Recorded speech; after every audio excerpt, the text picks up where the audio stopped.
Hi friends, నేను Srisailam Rajendra Prasad Devarapalli. Thank you friends, అందరికీ చాలా కృతజ్ఞతలు. నాకు ఈరోజు పుట్టినరోజు శుభాకాంక్షలు చెప్పిన ప్రతి ఒక్కరికి, చెప్పాలనుకుంటున్న వాళ్ళకి, చెప్పలేని వాళ్ళకు కూడా నా హృదయపూర్వక కృతజ్ఞతలు. Thank you so much. అయితే చిన్నప్పుడు పుట్టినరోజు అంటే అమ్మ నాన్న కొత్త బట్టలు తెచ్చి, తర్వాత ఇంట్లో ఏదో పిండి వంటలు చేయడము, ఏదో కలర్ రైస్ చేయడము ఇలాంటివి చేస్తూ ఉంటారు. బాగా రెడీ అయ్యి స్నానాలు చేసి కొత్త బట్టలు వేసుకొని స్కూల్కి, ట్యూషన్కి. స్కూల్లో అయితే పంచేవాళ్ళం కాదు, చాక్లెట్లు పంచేటోళ్ళము. ట్యూషన్లో పంచేవాళ్ళము. పంచి అంత హ్యాపీగా ఆనందంగా ఆడుకొని ఆ రోజు అంతా అట్లా జరిగిపోయేది. ఇప్పుడు వచ్చేసరికి ఏంటంటే మనకి పుట్టినరోజు వస్తుంది అంటే మనకి కొంచెం ఆనందము, ఇంకా తర్వాత ఏంది అప్పుడే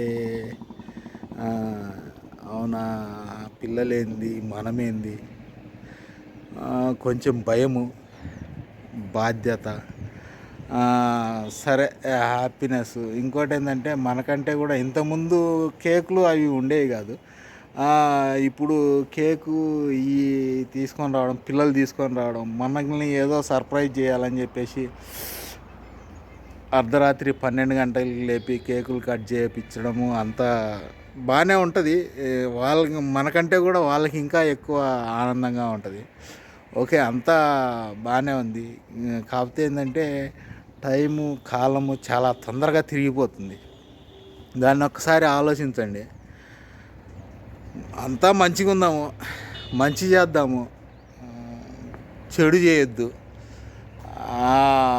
ఇంకోటి కూడా ఏంటంటే ఫస్ట్ ట్రై చేద్దాం, మంచి చేసే తర్వాత సంగతి, చెడు చేయకుండా మ్యాక్సిమం ట్రై చేద్దాము. అందరము ట్రై చేస్తే ఆ తర్వాత మళ్ళా అది దాని తర్వాత కావాలంటే మంచి చేసుకోవచ్చు. అంత హ్యాపీగా ఉంటుంది, అందరూ హ్యాపీగా ఉందాము. ఇంకోసారి విశేష చెప్పిన ప్రతి ఒక్కరికి థ్యాంక్ యూ సో మచ్.